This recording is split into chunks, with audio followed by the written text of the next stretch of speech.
Olá, gente. Boa tarde, graça e paz. Muito bom retornar aqui ao programa Bíblia em Capítulos. E hoje eu estou aqui com meu amigo, convidado especial para esse programa, o Pedro Barbosa. Boa tarde, Pedro. Boa tarde, Tranquilo? pastor. Muito Tranquilo, bom. graças a Deus. Pedro é filho do pastor Júnior, acho que todo mundo conhece, né, Pedro? Sim. É minha ovelha aí querida também. E obrigado, Pedro, por ter aceitado o convite aí, passar um tempinho aqui Eu comigo. Bem, agradeço também pelo convite, pastor. Muito bom estar aqui. beleza. Tamo junto. Vamos então lá, né? Muito bem. Hoje nós vamos falar sobre o capítulo 16 do livro de Levítico. Nós estamos na terceira parte do livro, né? Vamos aqui retomar quais são os objetivos do nosso programa, a Bíblia em Capítulos. Muito bem. Então, temos como objetivo aqui estudar a Bíblia de forma prática, interativa, sempre com algum convidado, né? Apresentar também a história da salvação, porque toda a Bíblia apresenta a história da salvação, culminando em Jesus Cristo, Filho de Deus. Quero também, com esse programa, demonstrar o valor da Bíblia para o conhecimento de Deus e da doutrina bíblica, porque a doutrina é vida, e Deus é vida, e Jesus é vida, vida em abundância, né? E também demonstrar o valor da interpretação do texto bíblico para a vida cristã. Então, nesse programa, nós vamos abordar esse capítulo 16 dentro dessa temática maior, que é a terceira parte do livro de Levítico, né? Então, nós vamos ter como base temática aqui desse terceiro bloco de capítulos do livro de Levítico, a diferenciação entre limpos e impuros. Tá? Então, vocês podem até perceber que tem um quadrinho aqui de animais, né, que eram considerados impuros, né? Insetos puros, insetos puros e impuros, animais puros e impuros, aves puras e impuros, até peixes, né? E também animais aquáticos, né? Crustáceos, que não poderiam ser comidos por uma questão de saúde mesmo. A gente vai olhar um pouquinho sobre isso no nosso programa hoje, né? Então, antes de introduzir, eu vou falar da importância teológica, Pedro, da santidade, né? Santidade é o tema teológico que domina o livro de Levítico, né?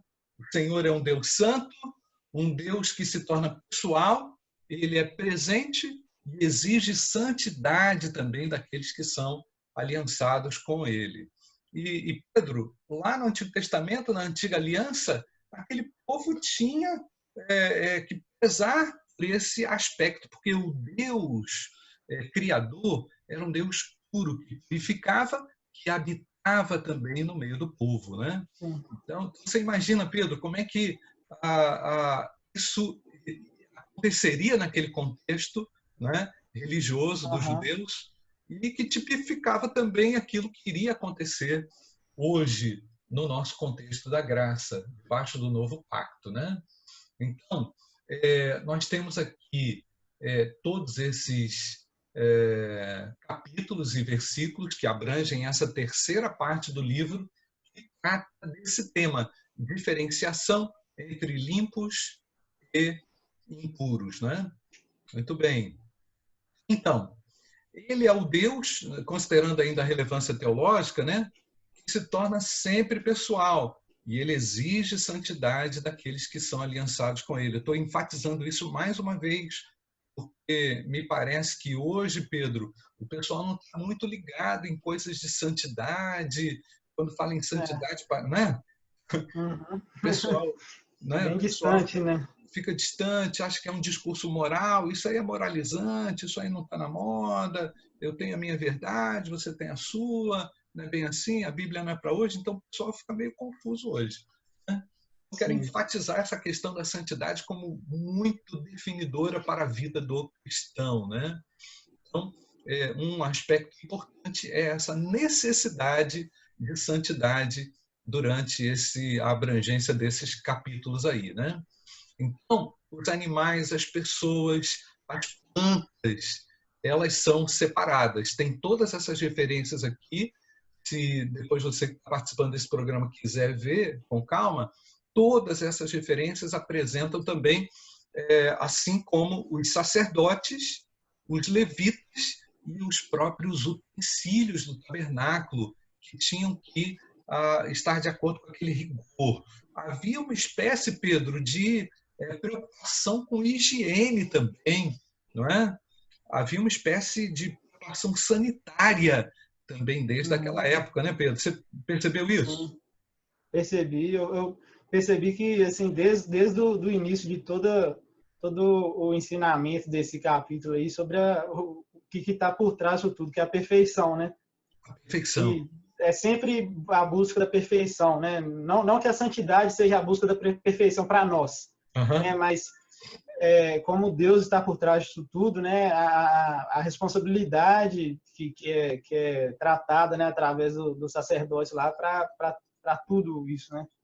Em detalhes, né, Pedro? Detalhes, Detalhes pequenos, né? Como é que o nosso Deus é um Deus cuidadoso, né, Pedro?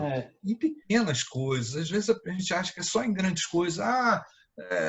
Deus vai me dar um empregão, mas Ele também está preocupado ali no teu dia a dia, com o parafuso que ficou solto. Enfim, Deus, Ele... Coisas simples que a gente acha assim, não é tão importante. Deus é grandioso, Pedro, é maravilhoso a gente ver essa perfeição que você citou aí. Muito interessante isso, né? E ainda dentro dessa questão da relevância da lógica da santidade, a santidade vai caracterizar também o futuro reinado do Messias, esse que eu e você, Pedro, e os cristãos que aceitaram Jesus estão inseridos, né? Então, essa santidade ela estava prevista lá na profecia de Isaías e olhando mais adiante, lá na Nova Jerusalém, que vai ser, conforme o Apocalipse diz, a cidade santa. Não é? Então você vê só, desde o Gênesis, Levítico, né? Desde do livro de Levítico, que é o livro praticamente que o pessoal acha assim, um livro difícil, ruim, difícil de ler, né? Mas ele contém assim, uma verdade que ultrapassa toda a Bíblia e vai lá para a eternidade, apresenta uma realidade lá final, muito bacana a gente perceber, não é, Pedro? Essa beleza, a riqueza do livro que é a Bíblia. Ô, gente, você tem realmente que ler mais a Bíblia. Você que participa aí desse programa, você vai ver coisas tremendas na Bíblia. Não é? Muito bom.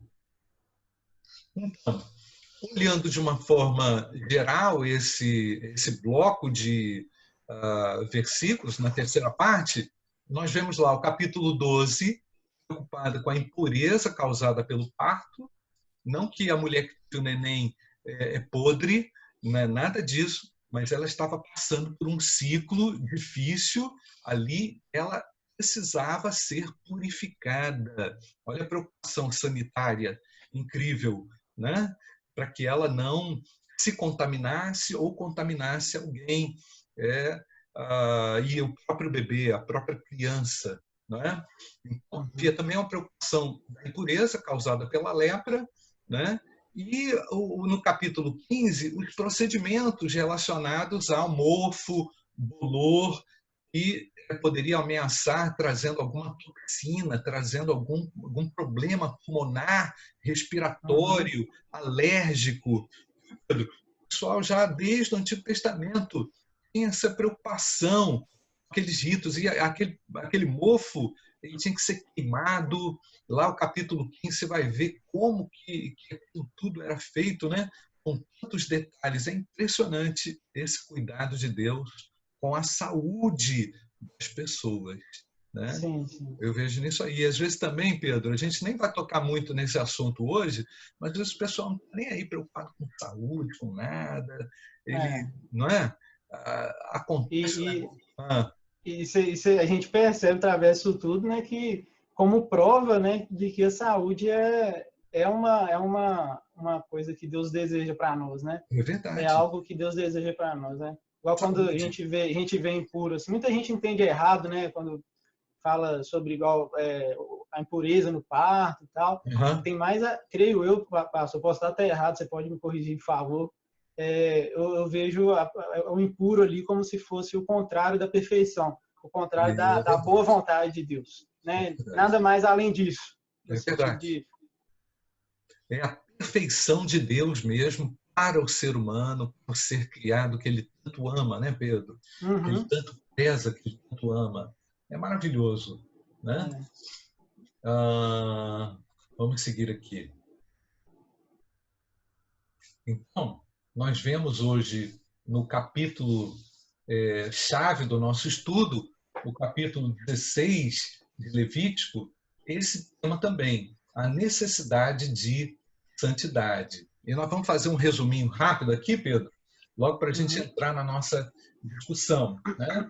No capítulo 16, o Senhor instrui Israel quanto ao dia da expiação e ordena que eles não sigam as práticas iníquas das outras nações. Havia uma tendência de imitar as outras nações. Agora, para pensar, o povo separado de Deus queria imitar o pagão, né? Imitar o povo de fora, né? Me parece que essa tendência ainda continua. Será que existe hoje isso, pastor? Será que existe hoje? Parece que o negócio está bem assim estranho, né? Pode até ser. Eu acho que tem muito a ver, Pedro, né? Então, o próprio dia da expiação, que em hebraico chama-se lá o dia do Yom Kippur, né? Yom Kippur, que é o dia daquela festa mais importante. No capítulo 16, nós vemos a preparação para o dia da expiação. Nós vemos o sacrifício também em favor da família sacerdotal, vemos o sacrifício em favor de todo o povo, né? Oferta pelo pecado do povo. Vemos também o estabelecido também lá nos últimos versículos, o estatuto perpétuo que Deus define ali no capítulo 16, né? Então, chegamos ao texto, Pedro, e nós vamos ler esse texto, tá? Vamos ler esse texto. Você está conseguindo ver bem aí o texto, Pedro? Tranquilo. Perfeitamente. Né? Então, Pedro, lê para mim do versículo 1 até o versículo 10. Tá. O Senhor falou a Moisés, depois da morte dos 2 filhos de Arão, quando esses chegaram diante do Senhor e morreram. O Senhor disse a Moisés, diga a seu irmão Arão que não entre no santuário a qualquer hora, para dentro do véu, diante do propiciatório que está sobre a arca, para que não morra, porque aparecerei na nuvem sobre o propiciatório. Mas é assim que Arão deverá entrar no santuário, como um novilho para a oferta pelo pecado, e um carneiro para o holocausto. Ele vestirá a túnica sagrada de linho, terá as calças de linho sobre a pele, porá o cinto de linho na cintura e se cobrirá com a mitre de linho. São essas as vestes sagradas. Banhará o seu corpo em água e então porá essas vestes. Da congregação dos filhos de Israel, pagará 2 bodes para a oferta pelo pecado e um carneiro para o holocausto. Arão trará o novilho da sua oferta pelo pecado e fará expiação por si e pela sua casa. Também pagará os 2 bodes e os porá diante do Senhor à porta da tenda do encontro. Lançará a sorte sobre os 2 bodes, uma sorte para o Senhor e a outra para o bode expiatório, o bode emissário. Arão fará chegar o bode sobre o qual cair a sorte para o Senhor e oferecerá por oferta pelo pecado. Mas o bode sobre o qual cair a sorte para o bode emissário será apresentado vivo diante do Senhor para fazer expiação por meio dele e enviá-lo ao deserto como bode emissário. Muito bem. Arão fará chegar o novilho da sua oferta pelo pecado e fará expiação por si e pela sua casa. Matará o novilho da sua oferta pelo pecado, pegará também sobre o altar o incensário cheio de brasas de fogo diante do Senhor e 2 punhados de incenso aromático bem moído e o trará para dentro do véu. Porá o incenso sobre o fogo diante do Senhor para que a nuvem do incenso cubra o propiciatório que está sobre a arca do testemunho. Assim Arão não correrá o risco de ser morto. Ele pegará um pouco de sangue do novilho e com o dedo o aspergirá sobre a frente do propiciatório e diante do propiciatório aspergirá 7 vezes do sangue com o dedo. Depois matará o bode da oferta pelo pecado, que será para o povo. Trará o sangue do bode para dentro do véu e fará com esse sangue como fez com o sangue do novilho, e ele aspergirá no propiciatório também diante dele. Assim fará expiação pelo santuário por causa das impurezas dos filhos de Israel e por causa das suas transgressões e de todos os seus pecados. Fará o mesmo pela tenda do encontro, que está com eles no meio das suas impurezas. Ninguém poderá estar na tenda do encontro quando Arão entrar para fazer a propiciação do santuário, até que ele saia depois de feita a expiação por si mesmo, pela sua casa e por toda a congregação de Israel. Interessante que ele primeiro tinha que fazer para ele, né? Então sairá para junto do altar, que está diante do Senhor, e fará expiação pelo altar. Pegará um pouco do sangue do novilho e do sangue do bode e o porá sobre os chifres do altar ao redor. Do sangue aspergirá com o dedo 7 vezes sobre o altar e o purificará, e o santificará das impurezas dos filhos de Israel. Depois de fazer a expiação pelo santuário, pela tenda do encontro e pelo altar, Arão fará chegar o bode vivo. Porá as 2 mãos sobre a cabeça do bode vivo e sobre ele confessará todas as iniquidades dos filhos de Israel, todas as suas transgressões e todos os seus pecados, e os porá sobre a cabeça do bode. Depois enviará o bode ao deserto pela mão de um homem à disposição para isso. Pode continuar lendo, Pedro? Posso. Assim aquele bode levará sobre si todas as iniquidades deles para a terra solitária, e o homem soltará o bode no deserto. Depois Arão virá à tenda do encontro, despirá as vestes de linho que havia usado quando tinha entrado no santuário, e ali as deixará. Banhará o seu corpo em água no lugar santo e porá as suas roupas. Então sairá e oferecerá o seu holocausto e o holocausto do povo, e fará expiação por si e pelo povo. Também queimará a gordura da oferta pelo pecado sobre o altar. E aquele que tiver levado o bode emissário levará as suas roupas, banhará o seu corpo em água, depois entrará no arraial. Mas o novilho e o bode da oferta pelo pecado, cujo sangue foi trazido para fazer expiação no santuário, serão levados para fora do arraial, o couro, a carne e o excremento deles serão queimados. Aquele que o queimar levará as suas roupas, banhará o seu corpo em água, depois entrará no arraial.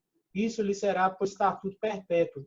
No 7º mês, aos 10 dias do mês, vocês se humilharão e não farão nenhum outro trabalho, nem o natural da terra, nem o estrangeiro que peregrina entre vocês. Porque naquele dia se fará expiação por vocês, para purificá-los, e vocês serão purificados de todos os seus pecados diante do Senhor. E sábado de descanso solene para vocês. E vocês se humilharão, a estatuto perpétuo. Aquele que for ungido e consagrado para oficiar como sacerdote no lugar de seu pai, é que fará expiação, havendo posto as vestes de linho e as vestes santas. Fará expiação pelo santuário, pela tenda do encontro e pelo altar. Também a fará pelos sacerdotes e por todo o povo da congregação. Isso lhe será por estatuto perpétuo, para fazer expiação uma vez por ano pelos filhos de Israel, por causa dos seus pecados. E Arão fez como o Senhor havia ordenado a Moisés. Muito bom. Então, nessa parte final aí, Pedro, a gente vê a questão da definição de Deus, né? Até no próprio versículo 31, e sábado de descanso será de descanso solene para vocês, e vocês se humilharão, é estatuto perpétuo. Aqui do versículo 30, 31, 32, 33, né? 34 são aquelas ordenações da perpetuação. Até mesmo quando Jesus veio ao mundo, né, ele respeitava o sábado, né? Ele considerava esse dia como uma definição importante para a devoção. Muito bom, Pedro. Então, nós vemos aqui, nesse capítulo, o estabelecimento do dia da expiação, do Yom Kippur, que era considerado o dia mais sagrado do calendário do Antigo Testamento. Parava tudo parava por causa disso. Era a oferta dos vários sacrifícios, a entrada do sumo sacerdote no Santo dos Santos, o envio do bode expiatório para o deserto, né, levando simbolicamente os pecados de todo o povo, né? E aí nós vemos lá, eram observadas essas etapas naquele dia, né? Tem 12 etapas aqui, eu vou ler rapidinho. O sumo sacerdote se lavava e se vestia, era feito o sacrifício de um novilho, como oferta pelo pecado, ele entrava no Santo dos Santos, aspergia a arca com sangue, tomava 2 bodes, lançava sorte, escolhia um deles para ser o bode expiatório e o outro para ser oferta pelo pecado. E é interessante, Pedro, que a gente vê lá, o sacerdote colocava a mão sobre a cabeça do bicho lá e confessava o pecado do povo todo, né? Aí aquele negócio todo sobre o bode, né? Sacrificava o bode escolhido, que lançava a sorte ali, ia ser entregue como oferta pelo pecado. Voltava a entrar no Santo dos Santos, aspergia a arca com sangue de novo.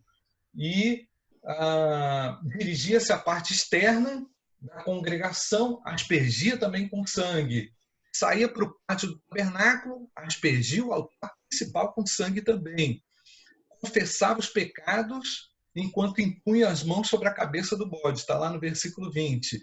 Enviava o bode para o deserto. E depois de enviado o bode, o sumo sacerdote se lavava, parece que tinha uma higienização ali completa, né? Colocava as vestes habituais. E aí ele oferecia holocaustos por si mesmo e pelo próprio povo, né? A gente está vendo aqui, Pedro, uma figura representando esse sacerdote ali com os 2 bodes, tirando sorte, ele muito bem aparamentado e colocando ali, praticando ali o capítulo 16, né, na íntegra. E aí, Pedro, eu queria te perguntar, o que te faz pensar quando somente uma vez na vida esse sacerdote entrava no Santo dos Santos e poderia fazer isso somente uma vez na vida? O que te faz pensar quando esse sacerdote poderia ser usado por Deus num trabalho, vamos dizer assim, sacerdotal, né? E nós hoje, como igreja, somos os sacerdotes de Deus, né? Pedro fala lá que nós recebemos um sacerdócio que é real, né? Real. O que te faz pensar quando o sumo sacerdote podia fazer isso uma vez por ano e uma vez na vida? O que você acha? Não, pastor, eu acho que se destaca muito a questão da responsabilidade, né? Que é algo muito, uma responsabilidade muito grande que essa pessoa teria que ter, né? E pelo fato de ser uma vez por ano, né? Eu creio que devia haver toda preparação mental daquela pessoa que seria preparada, né? Porque é algo uma preparação muito psicológica próximo. até, né, Pedro? Psicológico, né? O cara, psicologicamente. Chegou o meu dia ali, o cara ficava todo nervoso. Às vezes a gente está na igreja para tocar um instrumento, a gente fica nervoso para pregar, agora você imagina. Imagina para aquilo ali. Imagina, Deus ele coloca os passos ali, ele ordena os passos da forma mais perfeita que ele poderia fazer, no sentido de alcançar a perfeição, né? De ser o caminho para a santidade, assim, né? Entre aspas. Maravilhoso. Entre aspas não, né? Mas é isso, né? Mas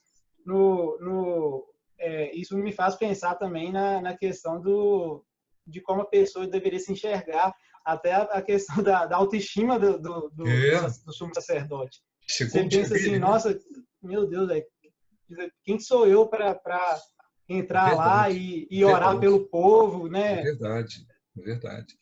E você sabe, né, Pedro, se esse sumo sacerdote, se esse camarada não tivesse bem acontecia até mesmo dele morrer lá dentro. Ele era colocado numa cordinha, mano. Ué. Se o cara demorasse lá é porque não estava preparado. Então, a responsabilidade é muito grande, né, Pedro? Você tem razão, né? Você tem razão. Agora, Pedro, você não acha que, diante desse capítulo 16, do que esse capítulo ensina, você não acha que nós, cristãos, deveríamos valorizar mais a oração, a devoção, não é? A nossa intercessão, uma vez que a gente tem hoje essa oportunidade, o véu está rasgado, mano, né? Jesus Cristo estabeleceu uma nova aliança com o seu povo, comigo, com você. Isso aí não é nem questão familiar mais, de linhagem, nada disso, né? E, mas, pessoal, o que você acha? Na sua opinião, o que pode ser feito, Pedro, para que o indivíduo pensa mais nisso aí, na oração, na devoção? O que está faltando, Pedro? Pastor, acho que o que está faltando nas pessoas é mais a palavra de Deus, em partes, né? Mais a palavra de Deus, porque a gente vê que as pessoas elas banalizam o processo, eles banalizam a santidade, né? Em si. Porque o que precisa ser feito está claro, no sentido de que a gente precisa de valorizar a oração, a gente precisa de ter uma devoção a Deus todos os dias, a gente precisa de cuidar da nossa vida, cuidar das nossas atitudes, das nossas palavras, mas é como se isso fosse algo banal, né? Deus é amor, eu vou pedir perdão e eu chego lá na minha ele me casa, perdoa, né? Eu peco, depois peço perdão, beleza? E aí eu chego em casa, oro, peço perdão de novo. E comparando, né? Comparando não, colocando lado a lado esse processo do Antigo Testamento, né? Da expiação com a santidade hoje em dia, assim, eu vejo que a gente está muito longe do que a gente precisa entregar a Deus, né? Porque poderíamos estar melhor, né, Pedro? É como se não existisse perfeição nenhuma. A gente não preocupa com perfeição nenhuma para o nosso processo de santificação. Tudo de qualquer jeito. A gente não se cuida nesse sentido, né? Então, eu acho que por conta dessa cultura atual, assim, eu acho que, em primeiro lugar, a gente precisa de ter uma decisão racional do que a gente tem que fazer. No sentido assim, eu preciso de tomar posse daquela verdade, preciso de ler, tomar posse daquela verdade e ter uma decisão racional do que eu vou fazer, porque eu preciso de criar um hábito daquilo ali. Já que não é algo não é uma cultura imposta em mim, né? É uma cultura totalmente tirada de mim, né? Hoje em dia, né? E eu preciso de lutar contra isso, eu preciso de colocar isso dentro do meu coração e da minha mente, que é dessa forma que eu tenho que agir, ponto, né? Legal, Pedro. Muito bom. Muito bom, muito bom. Estou contigo.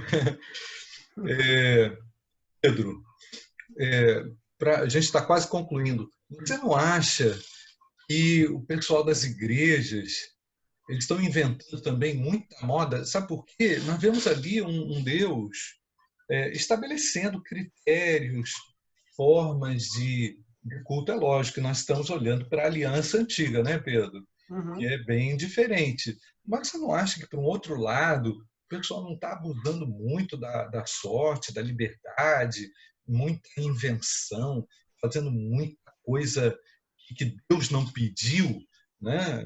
Eu acho o indivíduo, quando o apóstolo Paulo fala lá, tudo me é lícito, mas nem tudo me convém, ele está querendo chamar atenção para o indivíduo também, para ele não ser tão... Para ver se cai a ficha, né? Assim, para ver se cai a ficha do cara, né, meu irmão? Mas o que você acha, Pedro?